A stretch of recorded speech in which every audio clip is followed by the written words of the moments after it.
Horse. In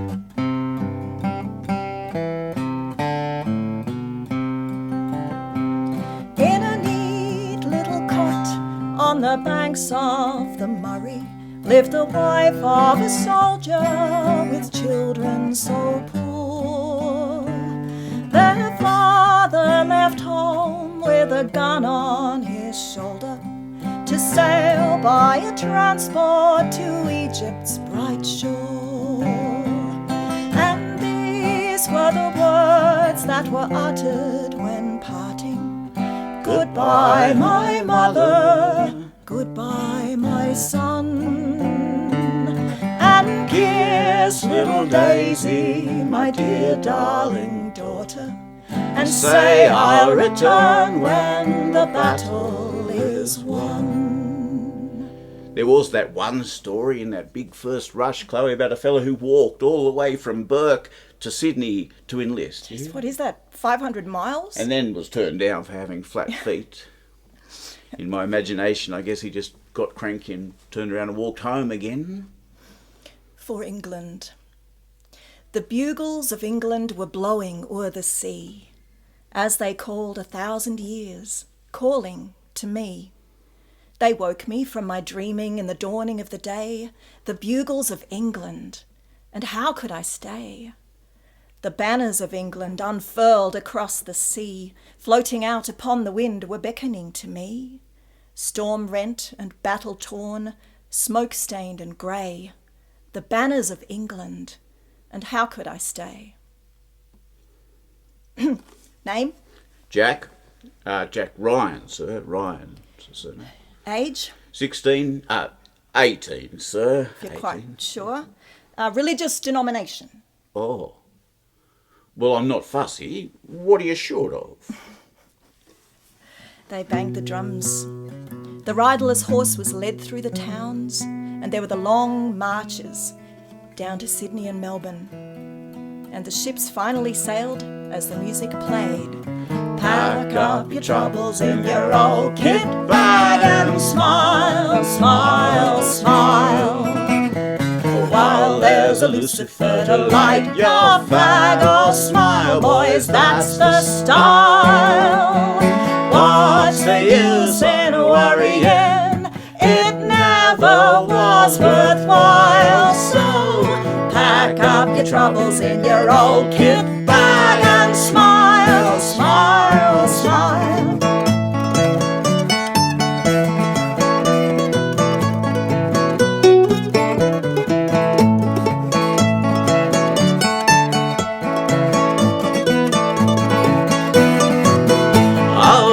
Shines tonight on Charlie Chaplin.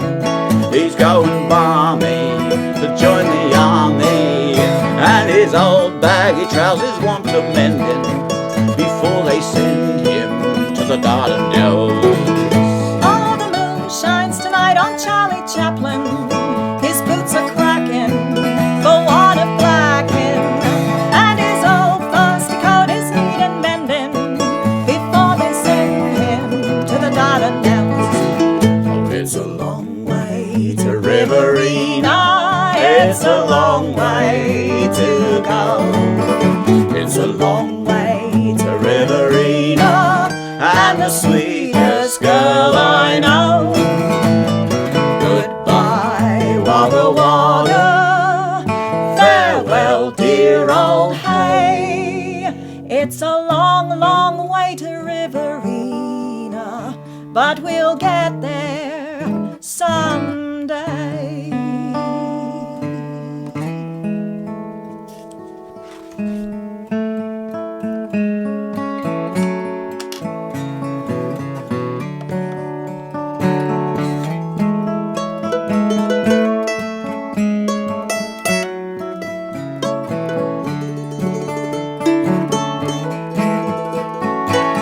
I hear the bugle calling love. It is nearly day. The men have all gone soldiering, and I must lead away. I must leave by morning light. The ringing of the bell to join the ragtag soldiers on the shores of the Dardanelles.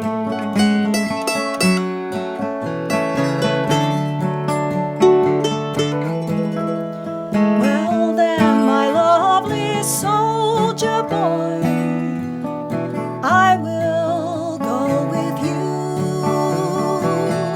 I'll cut off my auburn hair, and I'll be a soldier too. I will drill and learn to kill, and I'll fight for you as well. And I will bind your bloody wounds on the shores of the Dardanelles. Oh no, my love, oh no, my love, you must stay at home. You're far too frail and fair, I must go alone. You are far too frail and fair to bear the shot and shells that fall upon the broken earth on the shores of the Dardanelles.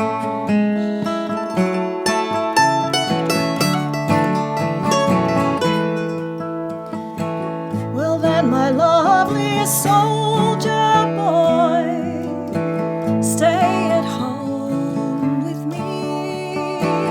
I'll roll you in my arms until your ship has left the quay. And we will lie and we will love and never hear the bells.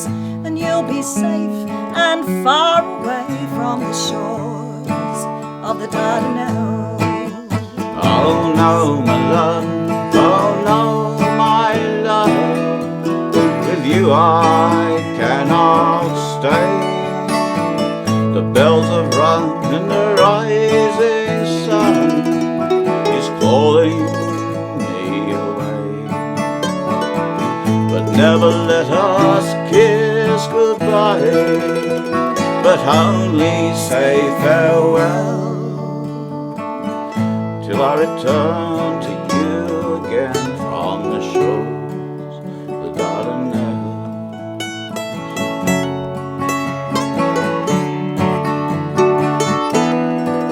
Until the ragtag soldiers all come home from the shores of the Dardanelles.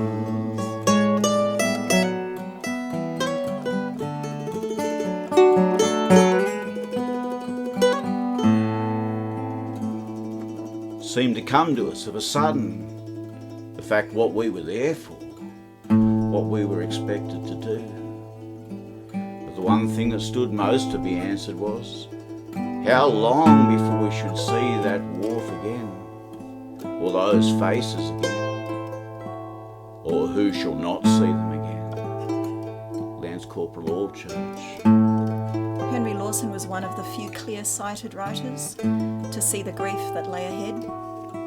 He wrote the Route March in 1915. Did you hear the children singing? Oh, my brothers, oh, my sisters.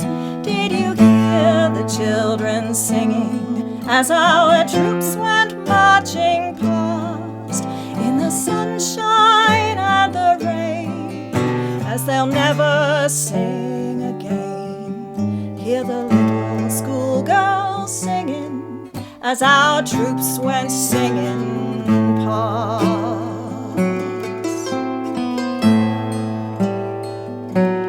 Did you hear the children singing? Oh, my brothers, oh, my sisters. Did you hear the children singing for the first man and the last, as they marched away and vanished to a tune we thought was banished? Did you hear the children singing for the future and the past?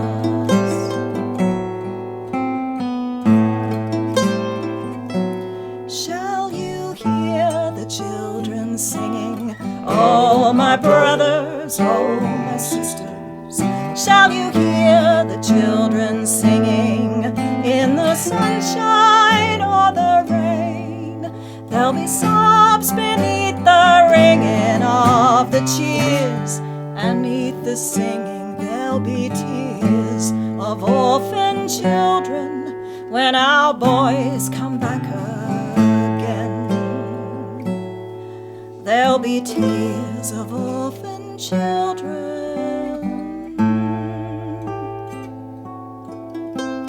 At Blackboy Hill I had to drill and generally make a fool of myself.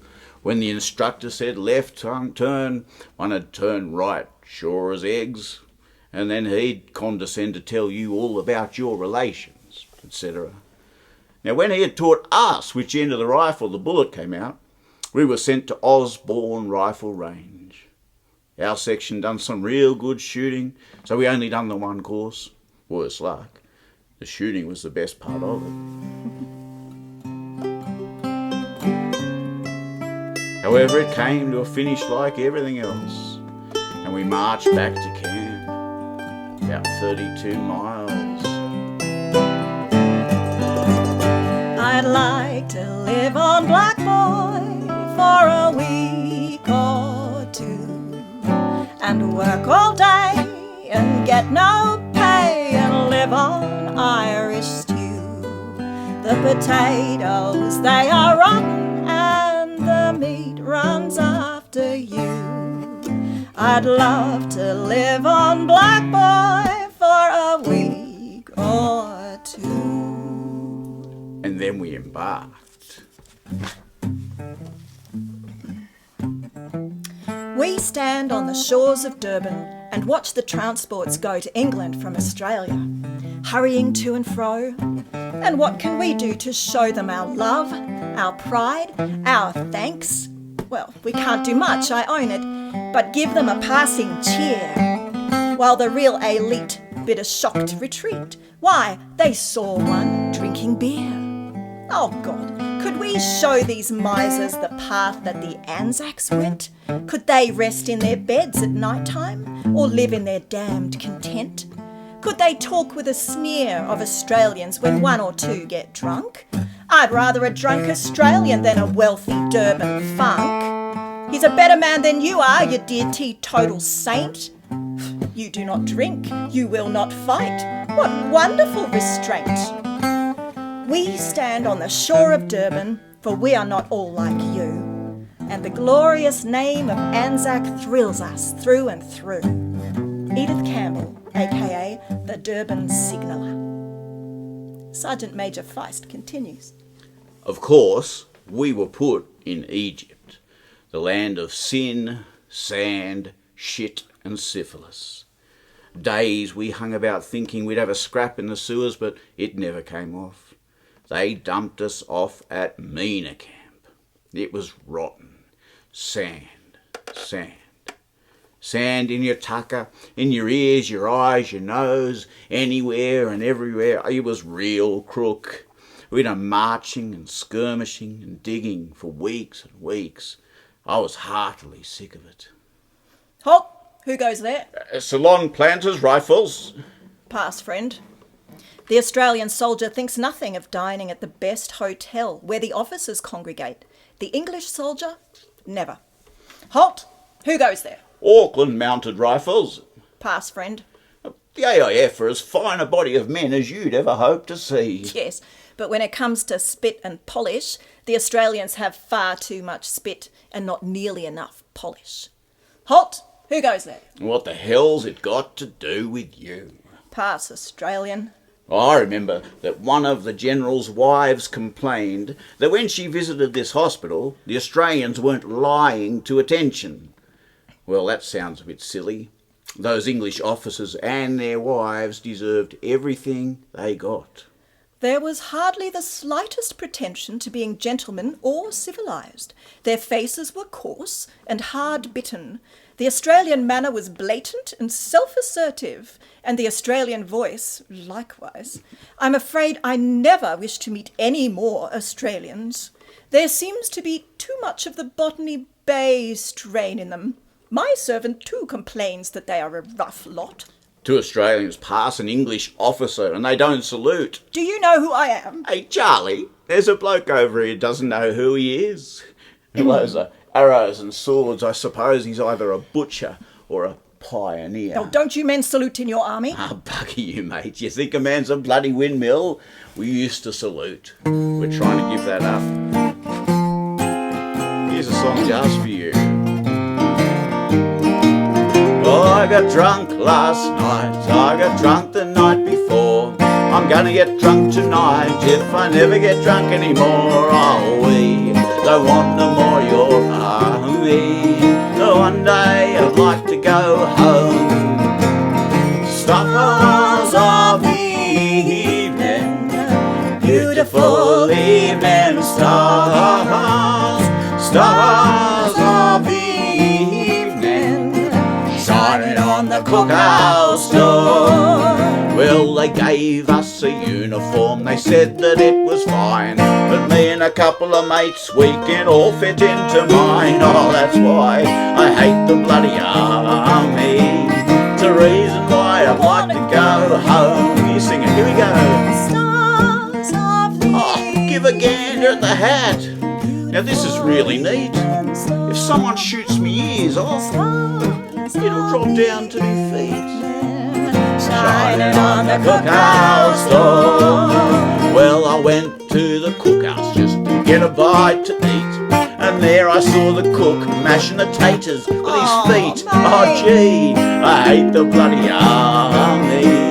But one day I'd like to go home. Sing along now. Oh, fix your orbs on this here shirt. It's more like a bloody tent. Should I pitch it, mate, or wear it? The decision's got me bent. Shining on the cookhouse door. Well, they gave us army biscuits. They said that they were fine, but when one rolled off the table, that killed a mate of mine. Oh gee, I hate the bloody army. One day I'd like to go home. Sing it out now. Oh, for God's sake, get an eyeful of the size of these here strides. A brewery horse could wear them, and he wouldn't touch the sides. Shining on the cookhouse door. Well, they gave us chicken. They said it was the best, but we get the neck and the arsehole. The officers get the rest. Oh gee, I hate the bloody army. One day I'd like to go home. Sing along now. Bloody boots, I reckon, must weigh a good 10 pounds. I swear I'll never have the strength to just lift them off the ground. Shining on the cookhouse door. Well, they built us a lavatory out in the open air, but the wind blows up your backside and tickles the curly hair. Oh gee, I hate the bloody army. But one day I'd like to go home. Last chance, here we go.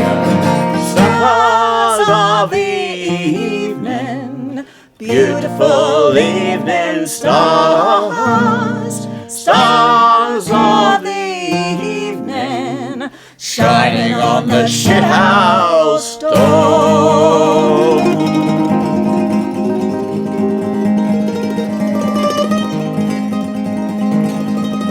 Are we downhearted? No! Are we sorry we joined the army? Yes. Yes, we are. Yes, we are. Sergeant Major G.S. Feist continues. We left Egypt about the 25th of February and stopped on Lemnos, 8 weeks, going on shore, long marches, and climbing hills. And at last the word came, we were going to have a fly at the Turks. Well, you can bet it was like putting a bit of roast meat to a starving man. On Sunday the 25th of April, we sprung to it. And we've got the boys to do it in Australia, Australia, Australia. The same old blood, the same old speech, the same old songs are good enough for each. We'll all stand together, boys, if the foe wants a flutter or a fuss. And and we're hanging out the sign from the Lewin to the line. This bit of the world belongs to us. The sound of firing came to our ears, and a feeling of pleasure and excitement caused me to feel sorry for those not here. But it was soon to be changed. The enemy had prepared defences, and our boys met with heavy fire before they put a foot ashore. Machine guns were posted up in the hills and simply poured a hail of lead into the boats. Harry Gissing. Soon our sturdy sons must stand beside their guns, guns that they have fashioned with their hands. Shall we be seen or not? That's our anxious question. Oh, why don't the bastards fire at us? Look, there's a light. None. It's only a bright star creeping up behind the hill. No challenge rings out. How we wish that they would fire, or that we could land. The suspense is nerve-wracking. All we can do is follow the pinnace towing us about. The thought comes to me that perhaps we are the unfortunate few to be sacrificed, drawing the enemy's fire. Such a cheerful thought. Oh, why the dickens don't they fire at us? There are a couple of lights flashing around. They must have seen us. At last, we breathe a sigh of relief. The suspense is over. Some get ashore, some safely, some are hit slightly. Some are drowned in only a few feet of water because in the excitement no one notices their plight. One fellow remains in the boat after the others have disembarked. He looks at us dazedly and leaning forward on his rifle. A sailor touches him on the arm and the soldier falls forward into the bottom of the boat, dead. And we've got the boys to do it in Australia, Australia, Australia. The boats returning brought back some wounded, and patches of blood were seen on the deck in various places. Imagine the feelings of the boys whose turn it was to disembark next. From this time on, wounded were brought along in a continuous stream. Seeing the suffering of the wounded woke in me a great rage. As I carried them about on stretchers, I swore as I had not done before. Harry Gissing. The same old blood, the same old speech, the same old songs are good enough for each. I was in the second tow and we got it. Shrapnel and rifle fire bad. We lost 3 on the destroyer and 4 in the boat just getting to land. The Turks were close on the beach when we got there. We had to fix bayonets and charge. We jumped into the water up to our waists, some of them their armpits. We had to trust to the penknife at the end of our rifles. When I got there, it was not long, but I tell you, one does not forget these things. All we thought of was to get at them. One would hear someone say, "They've got me," and then you register another notch when you get to them. That's all. We'll all stand together, boys, if the foe wants a flutter or a fuss. Good, I remember saying. The bastards will give us a go after all. Cluck, cluck, cluck, cluck, cluck, wee, wee, came the little messengers of death. And then it opened out into a terrific chorus. The key was being turned in the lock of the lid of hell. Some men crouched in the crowded boat. Some sat up nonchalantly. Some laughed and joked, while others cursed with ferocious delight. Fear was not at home. Lance Corporal Mitchell. A brief pause on the beach to fix bayonets, singing, "This bit of the world belongs to us." Much swearing and cheering, and we charged up a hill so steep in places we could only just scramble up. No firing, all bayonet work. Clean over a machine gun we went, men dropped all around me. It was mad, wild, thrilling. Not till I was near the top of the hill did I realise that in the excitement I hadn't even drawn my revolver. and we're hanging out the sign from the Lewin to the line. This bit of the world belongs to us. But you couldn't run a bandicoot to the acre. The roll is called. How heartbreaking it is. Name after name is called. The reply is a deep silence which can be felt. Despite the noise of the incessant cracking of rifles and screaming of shrapnel, there were few of us left to answer our names. Just a thin line of weary, ashen-faced men behind a mass of silent forms, once their comrades. There they have been for days. We've not had time to bury them. Captain Lalor, haven't you lost your way? Well, what are you doing here? 400 yards from the peak of Channel Bay. Peter Lalor's sword by your side, your grandfather's pride. But what are you doing here? 400 yards from the peak of Channel Bay. On the 26th of April 1915, far from your farm in Victoria so green. Oh, Captain Lalor, haven't you lost your way? Oh, what are you doing here? Your eyes filming, your fingers unlacing from the handle of Peter Lalor's sword. So carefully balanced and restored. You spend cartridges all around. Your four mates lie without a sound. Captain Lalor, oh, what are you doing here? 400 yards from the peak of Channel Bay.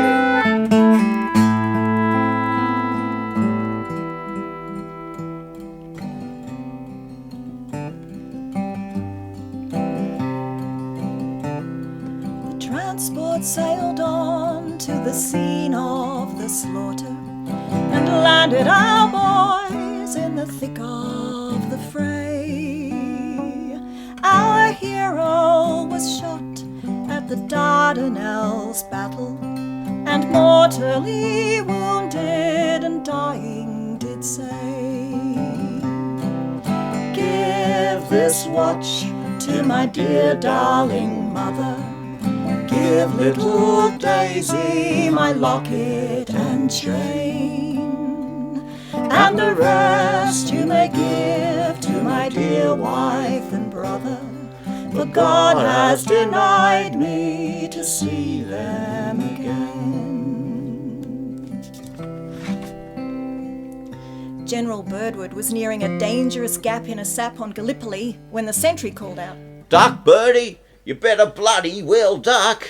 "What did you do?" asked the outraged generals to whom Birdwood told the story. "Do? I bloody well does." "Oh, Birdie loves us, this we know, for he often tells us so. He can kid to you and me, he could kid us up a tree." It was about noon. A coppery sun flared above, but there was a crispness of autumn in the air. Major Lane, our CO, was asking for volunteers for a difficult attack. My pal, Joe Stewart, stepped forward, and I, with a sinking feeling and a strange numbness in the brain, stepped out too. Our guns back on the ridges opened up at 4 p.m. Out on the Aegean that glittered like molten silver, the guns of the fleet began to speak. Cracks, crashes, more crashes, the long whining roar of heavy shell. So it went on, steady, regular as the striking of a number of giant clocks. A cheer surged down the gully. The New Zealanders, the first wave, were over the top. A little after 5 o'clock came our turn. I legged Joe Stewart over the parapet. He spun around and crumpled in a heap at my feet. A bullet had got him, and 30 seconds after his emerging from the hole, I helped to carry him back on a stretcher. Again, the attack was a miserable failure. It was as futile, as hopeless as the first one. The Turks are the whitest fighters ever fought, and are playing the game like men to the last post. Any of our wounded they pick up, they are said to treat skillfully and humanely, and prisoners are treated in the best possible fashion. This is very different from the first round, when no prisoners was the order of the day on either side because each was under a misimpression about the other.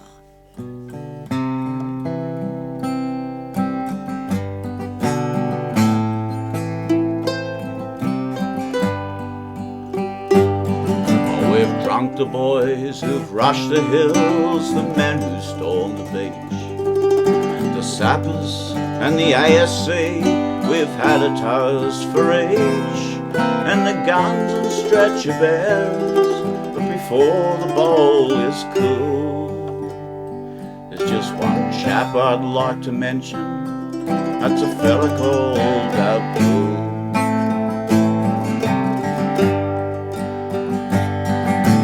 Haven't seen him much of late, unless it be his hat, bobbing down behind a loophole, and we mostly blaze at that. But we hear him wheezing there at nights, patrolling through the dark. His signals, hoots and chirrups, like an early morning lark.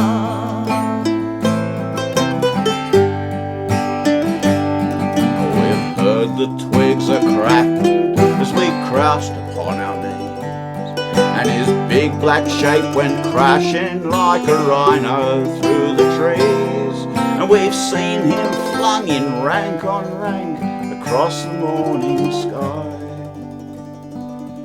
We've had some pretty shooting, and he knows the way to die.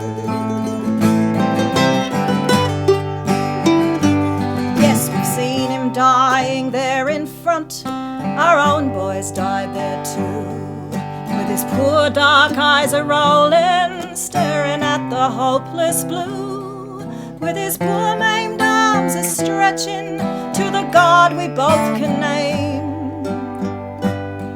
And it fairly tore our hearts out, but it's in the beastly game.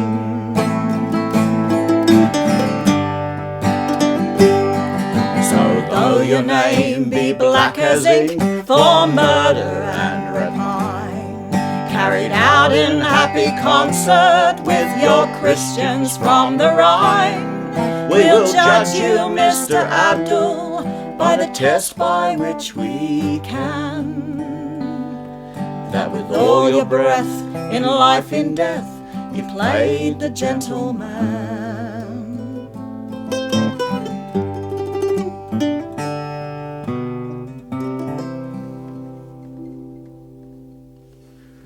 Piece from 1915 and from the ANZAC book and the Trenches of Gallipoli. Now a piece from 1915 written at home by Marsh Little, supporting recruitment and, dare I suggest, showing just a little bit of a distance, maybe more than a little bit of a distance from the reality of the war. But they wrote a good tune, very popular with all the bush singers, this one, and it's a good old tune. Old England needs the men she breeds, there's fighting to be done. Australians heard and were prepared to help her every son. From out the bay they sailed away, our pride Australia's own. And so today they're far away, and some in the great unknown. Boys of the Dardanelles, they face the shot and shells. Down in history their fame will go. Our children's children, their daring deeds will know. Australian lads in khaki and in blue have shown the world what they can do. How they fought and fell, the cables daily tell. Boys of the Dardanelles. When war is o'er and home once more come boys from the Dardanelles, to them we'll raise our hats in praise and we'll hear the stories they'll tell. It was their lot to get it hot, some quite new at the game. Their gallant dash, the foe to smash, will live on the roll of fame. Boys of the Dardanelles, they face the shot and shells. Down in history their fame will go. Our children's children, their daring deeds will know Australian lads in khaki and in blue have shown the world what they can do. How they fought and fell, the cables daily tell. Boys of the Dardanelles.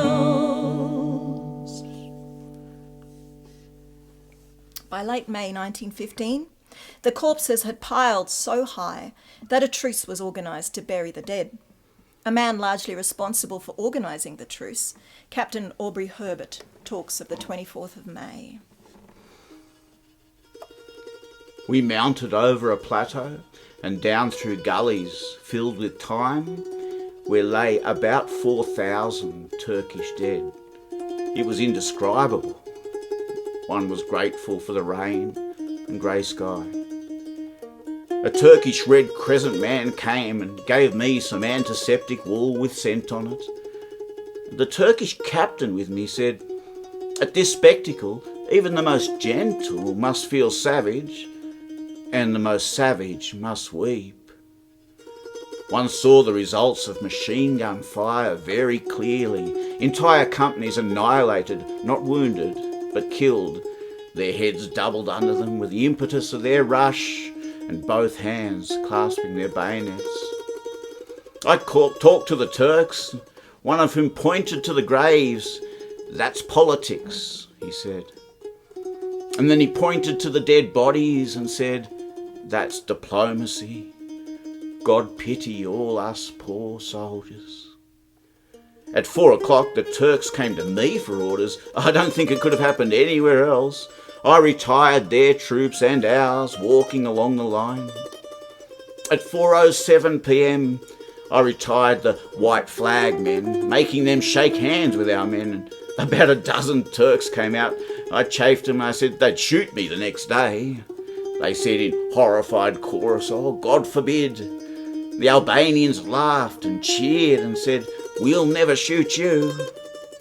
And then the Australians began coming up and said, "Goodbye, old chap, good luck." And the Turks said, "Smiling may you go, and smiling come again."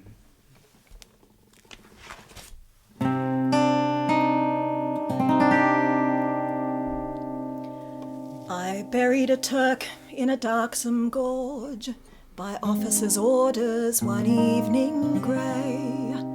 I had finished me 24 hours on, and was leaving the trench at the close of day. "You must dig him in," and the officer smiled. "He'll need no volleys or muffled drums. He's been in the sun for a week or so, and it's perfectly awful the way he hums." So I filled me pipe. 'Twas a needful thing, and I got in a blast ere I ventured near. And I found him lying in shape grotesque, 'neath an ominous cliff that was grey and sheer. He'd crawled to the shelter of prickly scrub, and I never could tell you how looked his face. But his horrible eyes were blindly turned to a thing he held. 'Twas a portrait case. Now little I worried for sights and smells, but this was a sight that it hurt to see. For I fancied he clutched it in mute appeal, and he seemed to be holding it out to me. And little and all as I liked the job, ere I started to cover him o'er with sand, I dropped me shovel and pick and stooped, and I took the thing from his grisly hand. Oh, piteous thing, in the sight of death. 'Twas the face of a beautiful dark-eyed boy, a kiddie of 6 years old or so, who hugged to his bosom some childish toy. And the teeth peeped out in a roguish smile, and round the forehead the dark curls clung, as pretty a picture as e'er was seen of childhood innocence, sweet and young. And some wonderful writing in big wide text was scrawled on the back of the photograph. And I said, old fella, to him who lay, would you ask for a lovelier epitaph? It was Turkish, of course, and I could but guess, but in good British I'll swear 'twas this: with love to Daddy and please come home, and marked with a crescent to mean a kiss.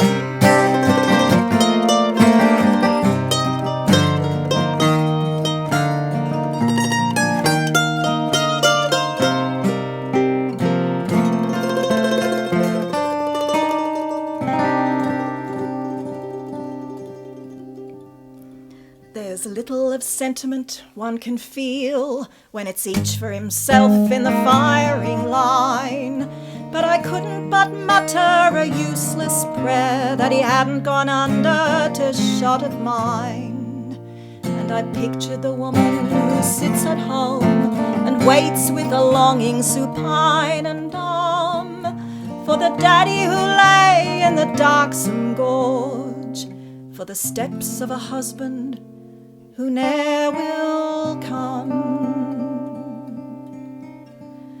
The shades of evening were drawing nigh, and a soldier has always work to do, but I laid that picture upon his chest ere ever a shovel of dirt I threw. And I fashioned his mansion as best I could, I patted it even and smooth and fair, and I stood to attention and raised my hand in a last salute as I left him there.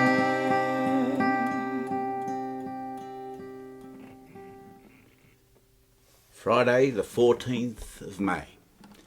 Same work, same menu, same dugout, same rifle fire, same shelling, same early rising, same late retiring, same camp discussion, same workshop in harbour, same train of donkeys with water, same hard-working little mules, same bully beef, same biscuits, above all, same good old pipe I brought from Christchurch. Here's a digger's alphabet from the ANZAC book. A is for Anzac, removed evermore. B is for beachy, who bus on the shore. C is for colic, which follows directly. D is for dose, taking paracorrectly. E is for exercise, climbing the hills. F for fatigues, come faster than bills. G is the German who made the Turk fight. May H be his portion, To or serve him well right. I is for Indian, excellent fellow. And J is for the jaundice, it makes us so yellow. K is for cobber, Australian for friend. L's the last post, comes right at the end. M is the mule who's game as a sparrow. N is the nuisance with saps much too narrow. O is for oaths, some of which are fair snorters. P is the pain they produce at headquarters. Q is the quiver that runs down your back. When R, a big rooster, comes plunk from Chinak.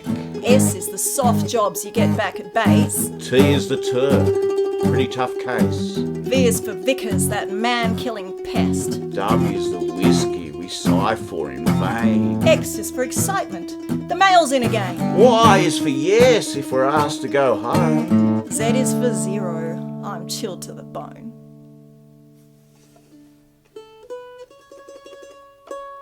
Oh, give us a song. On roads that are rutted and torn, on slopes that are barren and bare, by the trees that are shattered and shorn, with the very lights flicker and flare, comes a tune that you heard long ago from the throats of a sleepy-eyed throng, and ridiculous words that you know from a fatuous music hall song, where the raving of guns never dies, and the night is all jagged with fire, when the shells fling the mud in your eyes and you trip over pieces of wire, when you're hungry and sleepy and wet, with a hell of a slogging to do, there's nothing that makes you forget like a song from a silly review.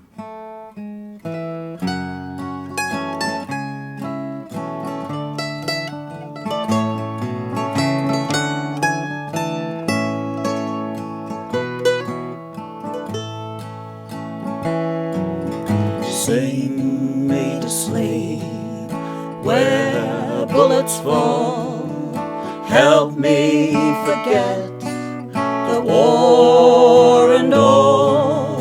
Damp is my dugout, cold are my feet, with nothing but biscuits and bully to eat. Sing me to sleep where bombs explode, with shrapnel shells around the mould.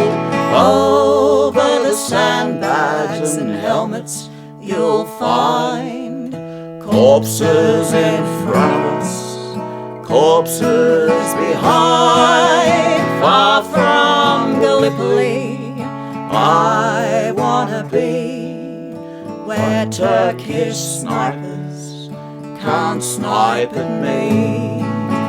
Think of me standing where Turkish creep, waiting for someone to sing me to sleep.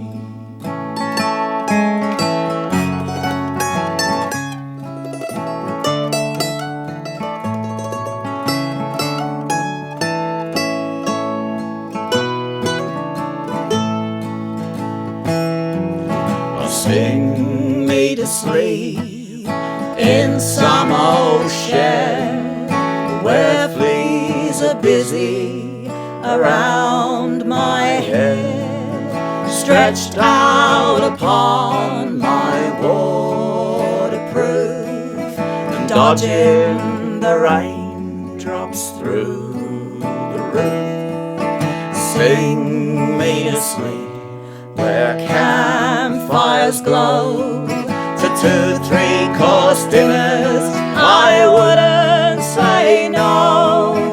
Dreams of the Savoy, the opera as well, wishing that all of the Turks were in heaven, far from the lone pine. I wanna be lights of Australia I'd rather see. Think of me standing, my God I'll keep, but I'd rather have my girl to sing me to sleep.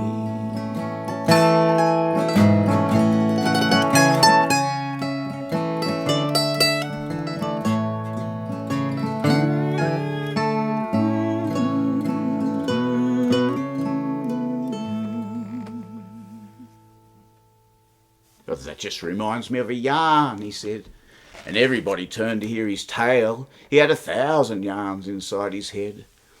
They waited for him, ready with their mirth and creeping smiles, then suddenly turned pale, grew still, and gazed upon the earth. They heard no tale, no further word was said, and with his untold fun, half leaning on his gun, they left him dead. The Turks have beaten us. Tonight's the last night at ANZAC. It hurts to leave this place, and I'm damned if they can say the Australians failed to do what was asked of them. They did everything, more than they were asked. All that sacrifice, all that labour, all that suffering for nothing at all. the flower of Australian manhood dead. Wandering parties of Turks in search of loot trample over them. I feel bitter about it.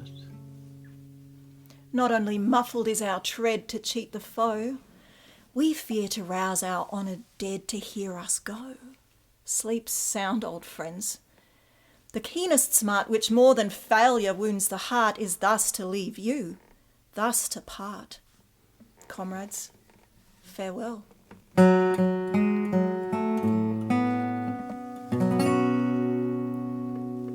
There's a lonely stretch of hillocks, there's a beach asleep and drear, there's a battered, broken fort beside the sea. There are sunken, trampled graves, and a little rotting pier, and winding paths that wind unceasingly. There's a torn and silent valley, there's a tiny rivulet, with some blood upon the stones beside its mouth.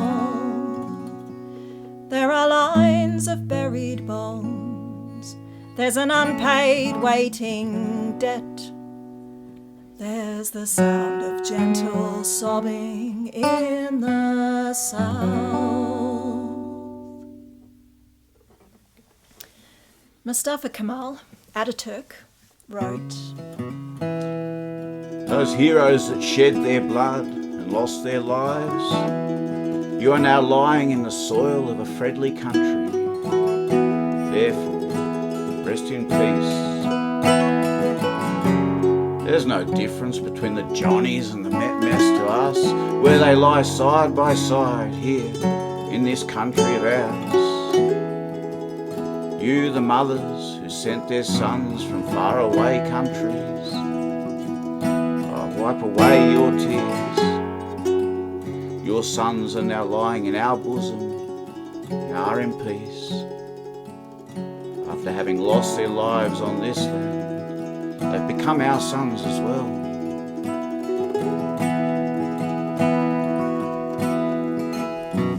In an old Australian homestead, with roses round the door, a girl received a letter. 'Twas a message from the war. With a mother's arms around her, she gave way to sobs and sighs. And as she read the letter, the tears fell from her eyes. Why do I weep? Why do I pray? My love's asleep, so far away. He played his part on that April day, and now he lies on Suvla Bay.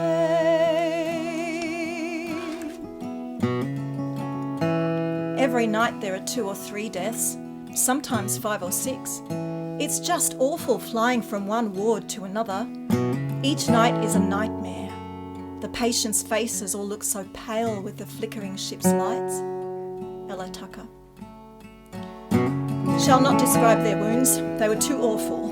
One loses sight of all the honour and the glory in the work we are doing. Lydia King. She joined a band of sisters underneath a cross of red to do her noble duty to her lover who now lay dead. Many others came to woo her, but were sadly turned away as she told them her sad story of her love on Suvla Bay. Why do I weep? Why do I pray?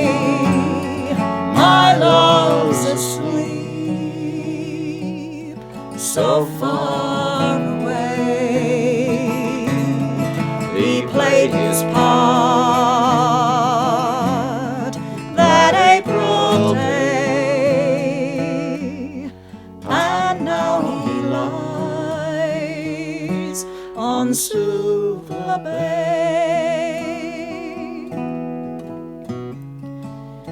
On Lemnos, the travelling kitchens would burn on windy days, and people got dysentery from the Greek bread. We did not even have a bath tent as water was so short, and as well the centipedes were very bad. Louis Young. Convoy arrived, about 400, no equipment whatever, just laid the men on the ground and gave them a drink. Very many badly shattered, nearly all stretcher cases. Tents were erected over them as quickly as possible. All we can do is feed them and dress their wounds. A good many died. It's just too awful. One could never describe the scenes. Could only wish all I knew to be killed outright. Grace Wilson. Why do I weep? Why do I pray? My love's asleep, so far away. He played his part that April day, and now he lies on Suvla Bay. 5 acres of pretty poor grazing country. After a few days' rest, back on the island of Lemnos for the wounded, exhausted, malnourished, disease-ridden ANZAC soldiers, it was back to Egypt for further training and to rebuild the decimated battalions. Now, the diggers were largely devastated to find out that the markedly reduced numbers in each of the battalions meant that a plan was formed to split up old mates who'd fought side by side, form new battalions with war-hardened soldiers and new recruits in each. Those new battalions went on to fight in the Middle East or head to France. In this war we're always moving on. When we make a friend, another friend is gone. Should a woman's kindly face make us welcome for a space, then it's boot and saddle, boys, we're moving on.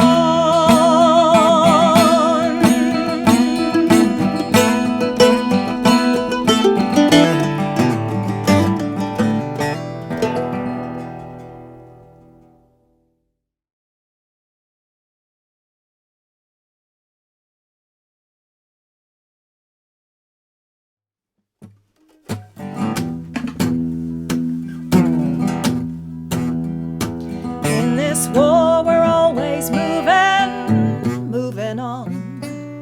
When we make a friend, another friend is gone.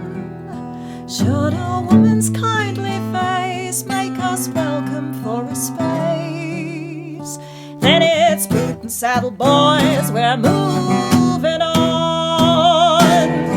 Just over 8,000 Australians lost their lives over the 8-month Gallipoli campaign. The Allies lost just over 40,000. Almost 90,000 Turkish lives were lost in defence of their country. Then in July 1916, the Australians were introduced to the horrors of the Western Front at Fromelles, where they suffered 5,500 casualties in 24 hours. By the end of that year, around 40,000 Australians have been killed or wounded on the Western Front, and in 1917, more than 76,000 Australians became casualties at Bullecourt, Messines, and the 4-month-long Battle of Passchendaele.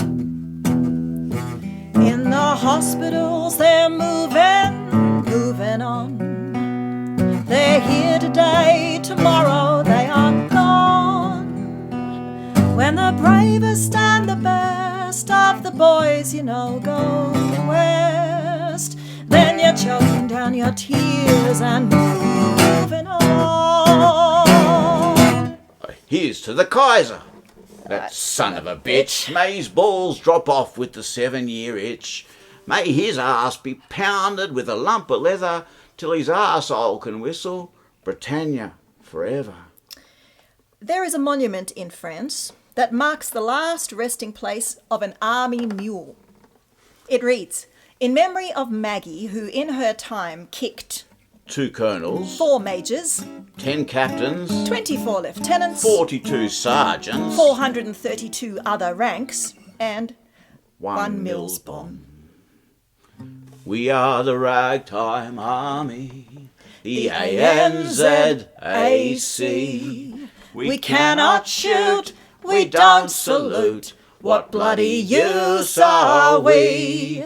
And when we get to Berlin, the Kaiser he will say, Mein Gott, what a bloody rotten lot, the ANZAC.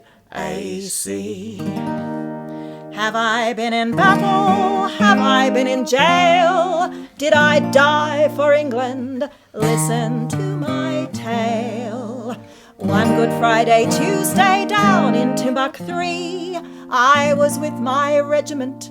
I was there with me. Me and 3 more corporals, neath the brave blazing sun, went to view the battle after it was won. 20,000 Frenchmen raised the battle cry, but while the boys were fighting, where, oh, where was I? I was hiding in the ammunition van, amidst the shot and shell of bin, while me comrades fought as comrades ought. I was nowhere to be seen. I was covered over with the flag, listening to the din and strife. And when the war was o'er, out once more, and that's how I saved my life. Oh, Mademoiselle, she bought a cow, parlez-vous. Mademoiselle, she bought a cow, parlez-vous. Mademoiselle, she bought a cow, but how to milk it she didn't know how. Oh, Binky, binky, parlez-vous. What'd she do? She pulled its tail instead of its tits. Parlez-vous. She pulled its tail instead of its tits. Parlez-vous. She pulled its tail instead of its tits, and all she got was a bucket of binky, binky, parlez-vous. Ah, the colonel kicks the major, then the major has a go. He kicks the poor old captain, who then kicks the NCO. And as the kicks get harder, they are passed on down to me. And I am kicked to bloody hell to save democracy. Fighting the Kaiser, fighting the Kaiser. Oh, come a fighting the Kaiser with me. We'll drink all his beer and eat up all his sausages. Oh, come a fighting the Kaiser with me. When my poor body died, alas, I watched it topple down a hill and sink beside a tuft of grass. I laughed like mad, and laughing still, I bowed and thanked the bit of shell that set me free and made me glad. And then quietly I strolled to hell.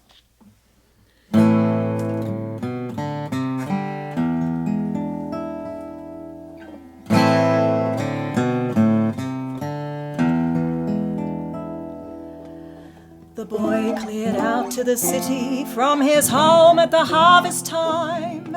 They were Scots of the Riverina, and to run from home was a crime.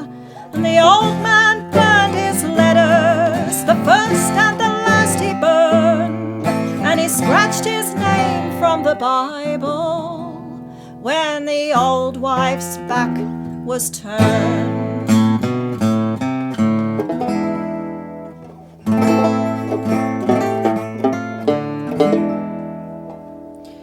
The year went past and another, There were calls from the firing line. They heard the boy had enlisted, but the old man made no sign. His name must never be mentioned on the farm by Gundagai, a Scot of the Riverina, with ever the kirk hard by.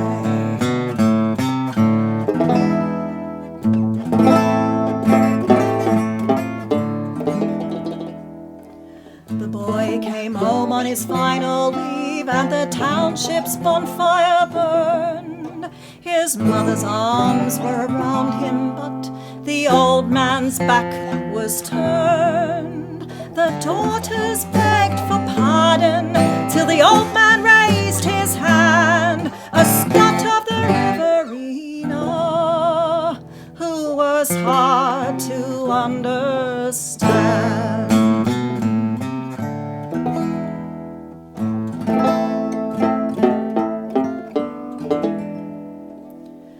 The boy was killed in Flanders, where the best and the bravest die. There were tears at the Graham homestead and grief in Gundagai.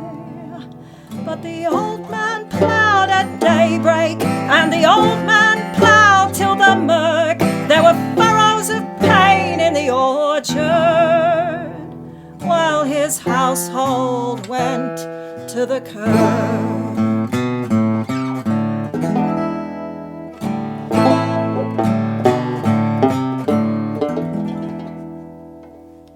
The hurricane lamp in the rafters, oh, it dimly and dimly burned, and the old man died at the table when the old wife's back was turned. Face down on his bare arms folded, he sank with his wild grey hair, outspread o'er the open Bible, and a name rewritten there.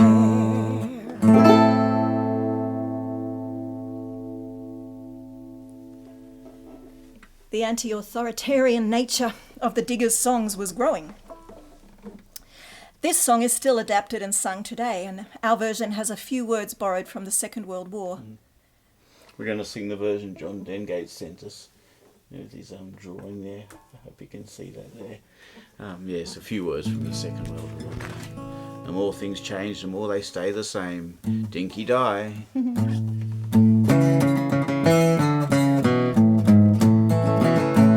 they came down to London and straight away strode to Army Headquarters on Horseferry Road, to see all the bludgers that dodge all the strife, like getting soft jobs on the headquarters staff. Dinky die, dinky die, for I am a digger who won't tell a lie.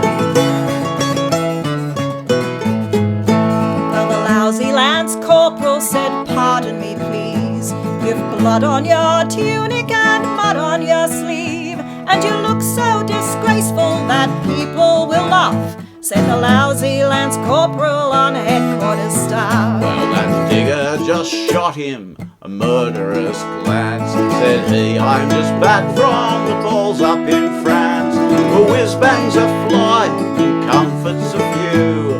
Brave men are dying for bastards like you. Dinky die, dinky die, for I am a digger who won't tell a lie." We're shelled on the left and we're shelled on the right. We're bombed through the day and we're bombed through the night. And if something don't happen, then that very soon, there'll be nobody left in the flaming platoon. Dinky die, dinky die, for I am a digger who won't tell a lie. Well, the question soon came to the ears of Lord Gort, who gave the whole matter a good deal of thought. He awarded that digger a VC with bars, or give him that corporal a kick up the arse. Dinky die, dinky die. For I am a digger who won't tell a lie. Dinky die, Dinky die, dinky die. dinky die. For I am a digger who won't tell a lie.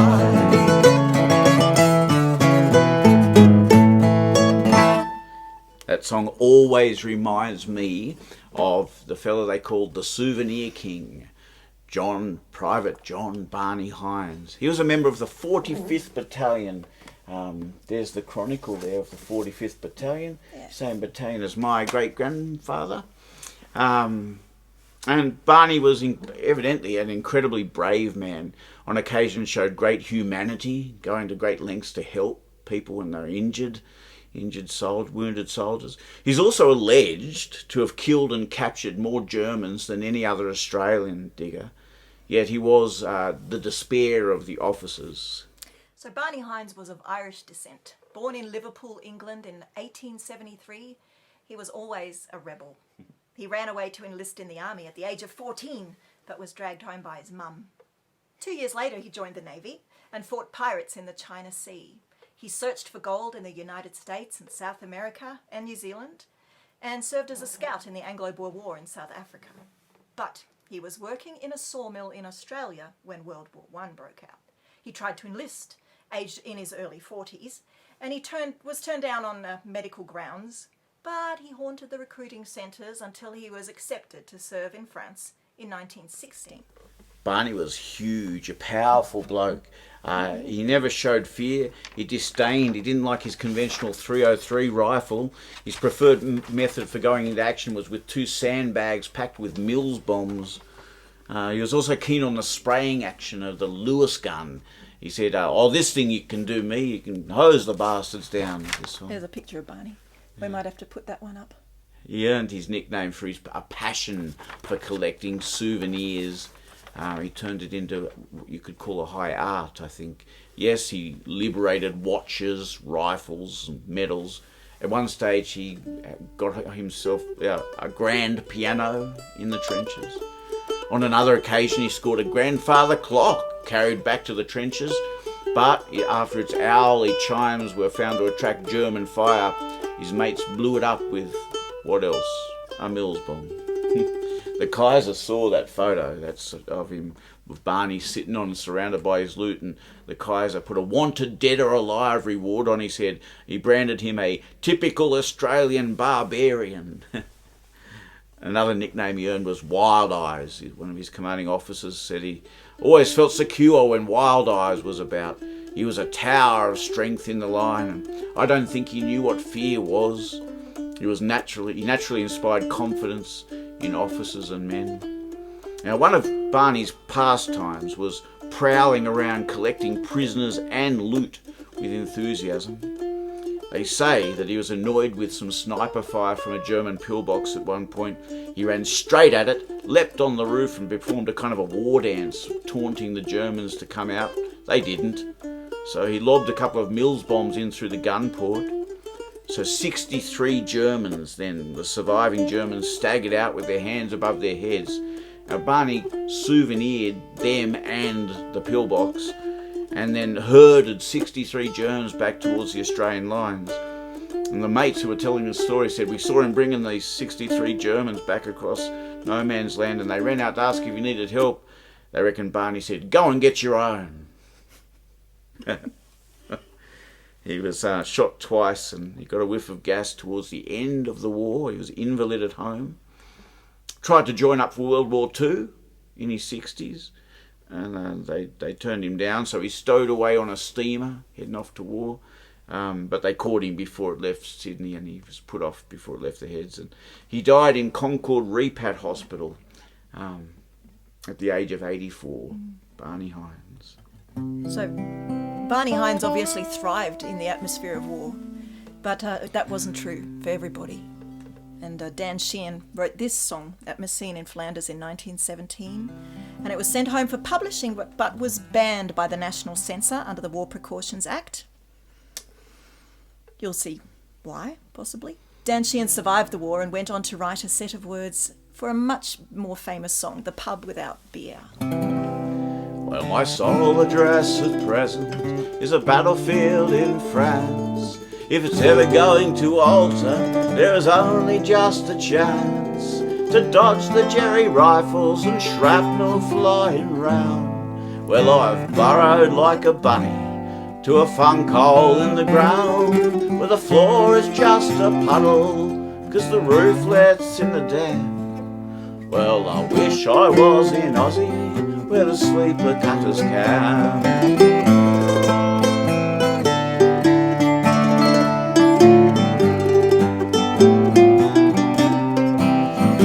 Now the tea is foul and bitter, like an ancient witch's brew. The bread is sour and scanty, and you ought to see the stew. The lieutenant that is leading, he's a leery kind of coot.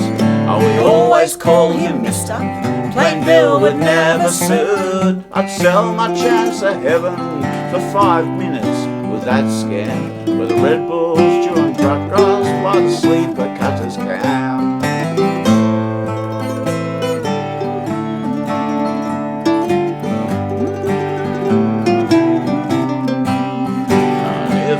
The war is starting, I'll hang out with the jibs. There's not much in being a hero with a bayonet between your ribs. Hard fighting for the froggies, pushing Huns across the Rhine.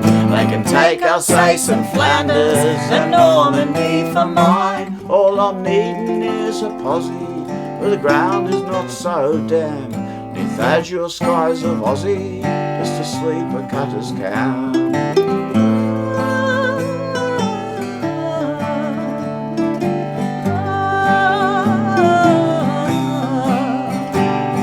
Sitting in me dugout, a rifle on my knee, I fancy I am back there once again among the trees.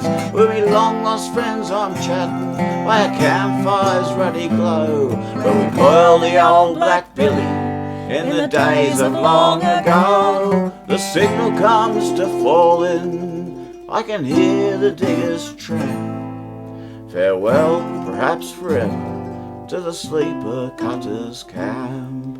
Farewell, perhaps forever, to the sleeper cutters camp.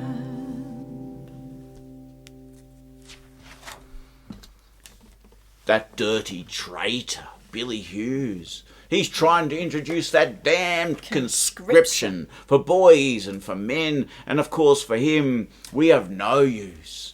He's a viper, a dirty, low skunk. It's a pity the ship never sunk when he sailed across the sea to the old country to fall at the feet of King Georgie. The only chance we had of getting away from the shell fire and whatnot for a few days was when our battalion was too weak to hold a line and we had to wait for reinforcements. But if you're going to have conscription, they're going to be there all the time and we'll never get out of the line. Corporal Frank MacDonald. Oh, silly to have them sent over here like a hive of bees. Sergeant Jack Lockett. Meanwhile, the Wobblies had posters like this one. To arms! Capitalists, parsons, politicians, landlords, newspaper editors, and other stay-at-home patriots. Your country needs you in the trenches. Workers, follow your masters.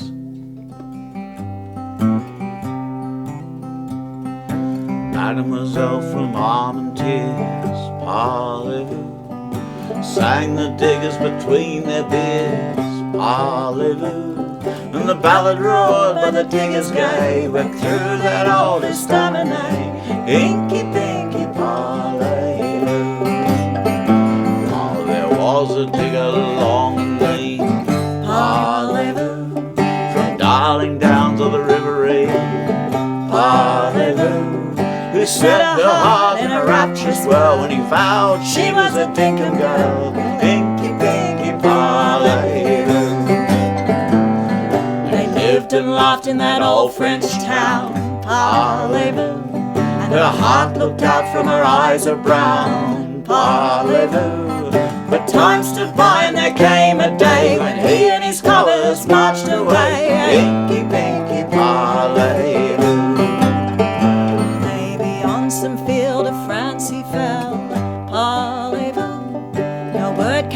to the Mademoiselle. Parlez-vous, that pretty French girl with eyes of brown, she prayed for him still in that war-stripped town.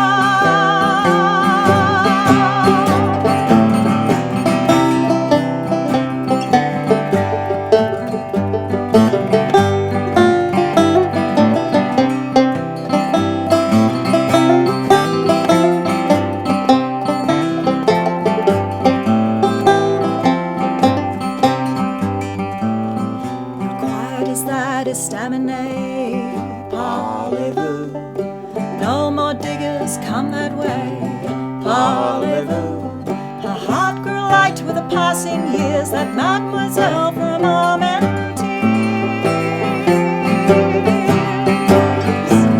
All the boys from Wagga and Gandagai, parlez-vous, from Perth, the Tower and Bogabri, parlez-vous, from Sydney City and Dandenong, they think of you as they battle on an inky-pinky parlez-vous.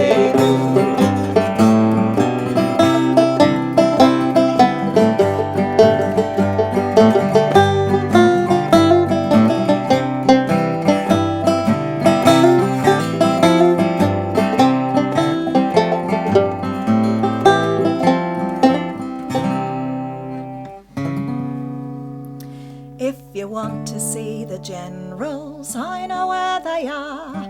I know where they are. I know where they are. If you want to see the generals, I know where they are. They're meeting with the general staff. I've seen them, I've seen them meeting with the general staff. I've seen them meeting with the general staff. If you want to see the officers, I know where they are. I know where they are. I know where they are. If you want to see the officers, I know where they are. They're hanging round the Folly Bergère. I've seen them, I've seen them hanging round the Folly Bergère. I've seen them hanging round the Folly Bergère. If you want to see the sergeant, I know where he is. I know where he is. I know where he is. If you want to see the sergeant, I know where he is. He's drinking all the company rum. I've seen him, I've seen him drinking all the company rum. I've seen him drinking all the company rum. If you want to see your husband, I know where he is. I know where he is. I know where he is. If you want to see your husband, I know where he is. He's hanging on the old barbed wire. I've seen him, I've seen him hanging on the old barbed wire. I've seen him hanging on the old barbed wire. After April 18, when we went down the Somme, the whole of the Australian Army Corps was put together under John Monash. He was taking charge of the whole Army Corps. So we had an Australian general in charge of the Army Corps, with other Australian generals taking instructions from an Australian. So there was a feeling of confidence that didn't exist before. Now, by this stage, the Australian battalions had been radically reduced in numbers, and this time plans to split and combine battalions were resisted to the point of mutiny. In the last 8 months of the war, under Monash's meticulous and careful planning, and despite severely undermanned battalions, the Australians defeated 39 enemy divisions, captured 23% of all prisoners taken, and took 20% of the ground. They made up 10% of the British Army.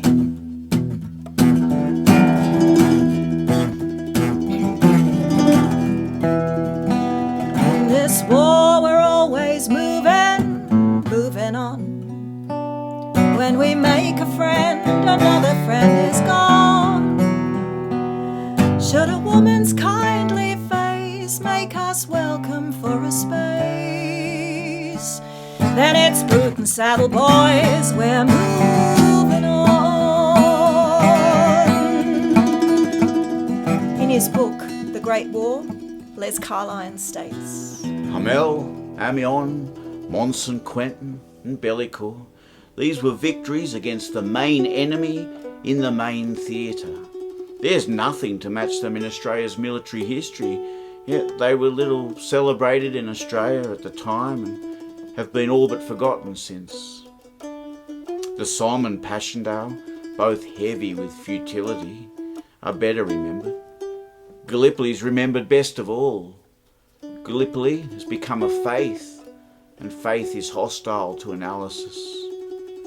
The journey from Villers-Bretonneux to Montebraham was the stuff of greatness, but the places on that road, if they're remembered at all, are just names.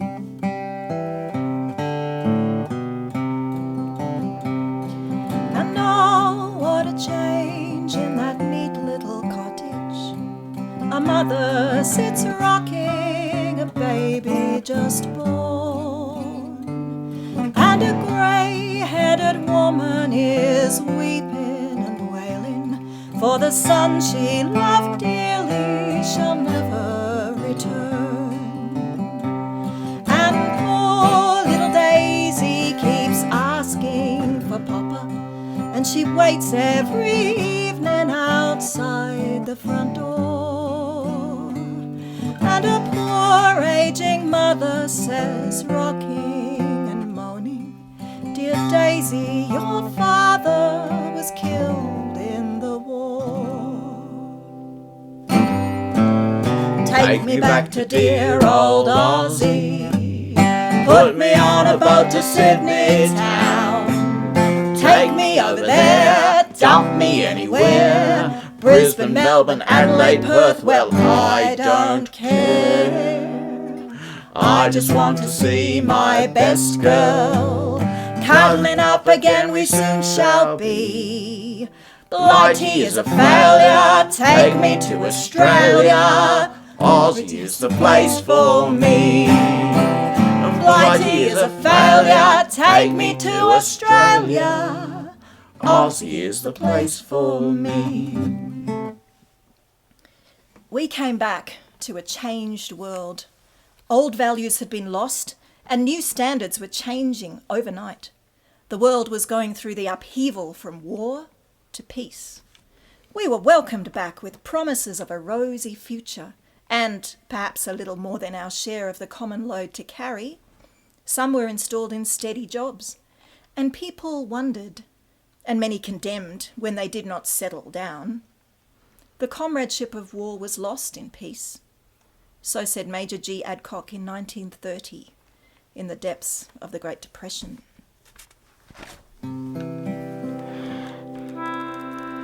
Now the Bleedin War is over. Oh, how happy was I there. Now old Fritz and I have parted, life's one everlasting care. No more estaminays to sing in, no mademoiselles to make me gay. Civvy life's a bleedin' failure. I was happy yesterday. I was born in 1913, and some of my boy and girl friends are thoroughly sick of war pictures, and especially sick of anything relating to Australian soldiers. We see nothing to interest us in these plays and talkies. What we actually see every day, till they've got on our nerves, are crippled, blind and battered wrecks with brass badges on, begging in the streets, howling about pension reductions, while their women and children are in dire straits. So, if there was ever any honour and glory in the wretched business, it vanished before I grew up. The general opinion among fellows like myself is that Australians were very foolish to let themselves be lured into going. None of my friends like returned soldiers. 6 years today since last the guns took their red toll on Flanders soil. 6 years since brute in human form, tall spire and meadow did despoil,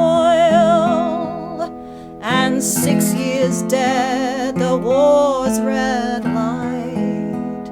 Yet still I hear the guns at night. 9 years today we said goodbye, with jesting word from heavy heart, and smiling lips that hid the pain, and hands that clung, then fell. 9 years today we laughed at fate, yet still I hear him at the gate.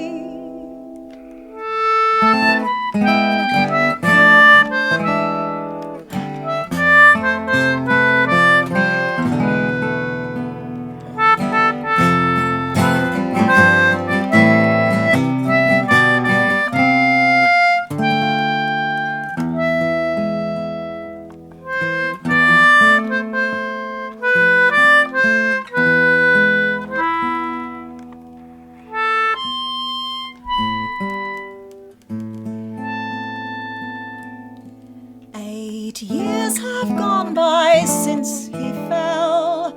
They say he dropped in no man's land, in onward rush, intent to kill, his soldier's weapon in his hand. 8 years ago I lost my all, but all my life I see him fall.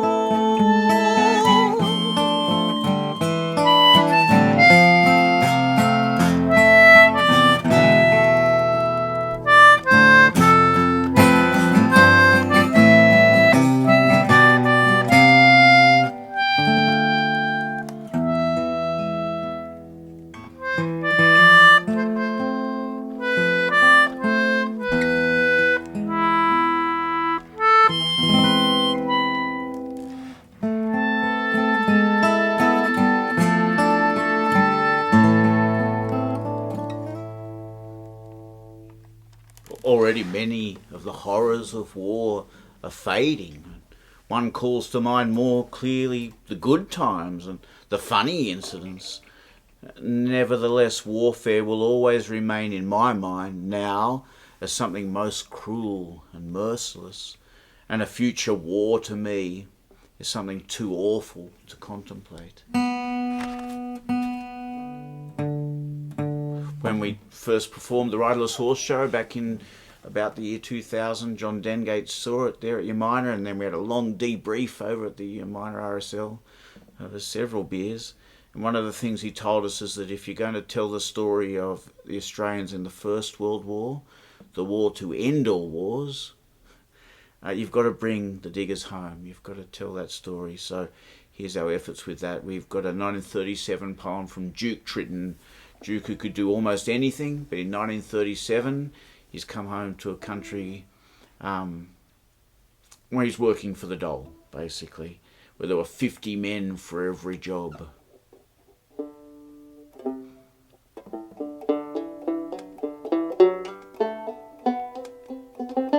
The sun was blazing in the sky, and waves of shimmering heat glared down on the railway cutting. We were half dead on our feet. The ganger stood on the bank of the cut, and he snarled at the men below, "You'd better keep them shovels full, or all you cows will go. I never saw such a useless mob. You'd make a fella sick. As shovel men, you're hopeless. You're no good with the pick." There were men in the gang who could belt him with a hand tied at the back, but he had the power behind him. We dare not risk the sack, so we took his insults in silence. For this was the period when we lived in the Great Depression, and nothing was cheaper than men. And we drove the shovels, and we swung the picks, and we cursed the choking dust. We had wives and hungry kids to feed, so toil in the heat we must. But as the sun rose higher and the heat grew more intense, the flies were in their millions, the air was thick and dense, and we found it very hard to breathe. Our lungs were hot and tight with the stink of sweating horses and the fumes of gelignite. Still the ganger drove us on. We couldn't take much more. We prayed for the day we'd get a chance to even up the score. A man collapsed in the heat and dust. He was carried away to the side. It didn't seem to matter a damn if the poor chap lived or died. He's only a loafer, the ganger said. A lazy, useless cow. I was going to sack him anyway. He's saved me the trouble now. He had no thought of the hungry kids, no thought of a woman's tears as she struggled and fought to feed her brood all down the weary years. But one of the government horses fell and died there in the dray. They hitched 2 horses to him and they dragged the corpse away, and the ganger was a worried man. And he said with a heavy sigh that, "Oh, I think it is a terrible thing to see a good horse die. You chaps, they're much too valuable to lose. They cost us quite a lot. It's a wicked shame to work them while it's hot. So we'll take them to the creek, spell them in the shade. You men must all knock off at once, 'cause you won't be paid." And so we plodded to our camps, and it seemed to our weary brains we were no better than convicts, though we didn't wear the chains. For in those drear depression days, we were unwanted men. But we knew that when a war broke out, we'd all be heroes then, and we'd be handed a rifle and forced to fight for the swine who tortured us and starved us on the sandy hollow line.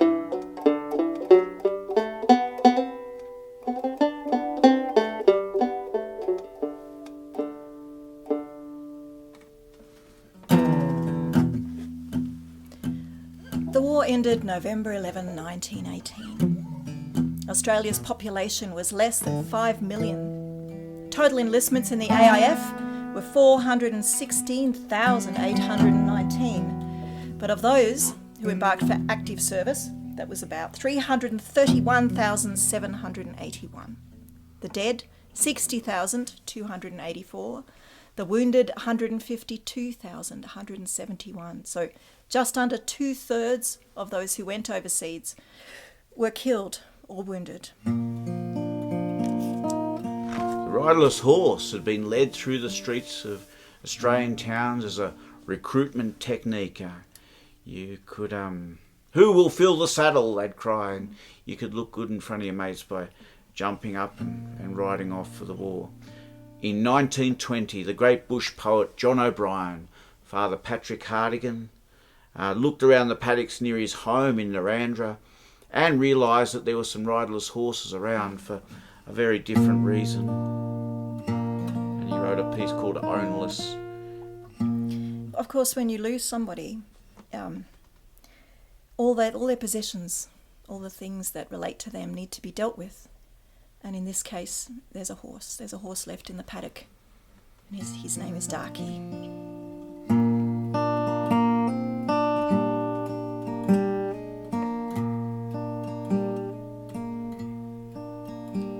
He comes when the gullies are wrapped in the gloaming, and limelights are trained on the tops of the gums, to stand by the slip rails awaiting the homing of one who marched off to the beat of the drums. So handsome he looked in his puttees and khaki, light-hearted he went like a youngster to play. But why comes he never to speak to his darky around at the rails at the close of the day? Hard by at the station, the training commences. In circles they're schooling the hacks for the shows. The high-mettled hunters are sent at the fences, and satins and dapples the brushes disclose. Sound-winded and fit and quite ready is Darky, impatient to strip for the sprint and the flight. But what can be keeping the rider in khaki? And why does the silence hang heavy tonight? Ah, surely he'll come when the waiting is ended, to fly the stiff fences and take him in hand, blue-ribboned once more and 3/4 extended, hard held for the cheers from the fence and the stand. But there on the crossbeam the saddle hangs idle, a cobweb around the loose stirrup is spun. There's rust on the spur and there's dust on the bridle, and gathering mould are the badges he won. And why are the neighbours foregathered so gently? Their horses a doze at the fence in a row. And what are they talking of softly, intently? And why are the women folk lingering so? A hand soft and small that so often caressed him was trembling just now as it fondled his head. And what was the trickling warm drop that distressed him? And what were the heartbroken words that she said? We'll take the old horse to the paddocks tomorrow, where grasses are waving breast high after rain, and there with the clean skins we'll leave him in sorrow, and muster him never, never again.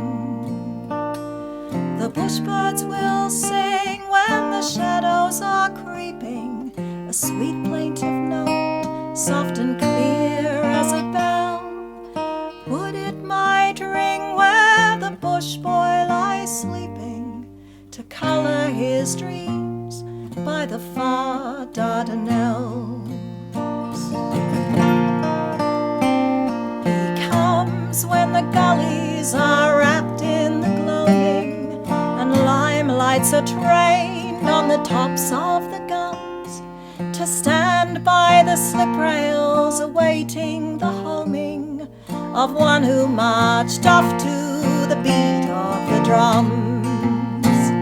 So handsome he looked in his puttees and khaki, light-hearted he went like a youngster to play. But why comes he never to speak to his darky, around at the rails at the close of the day?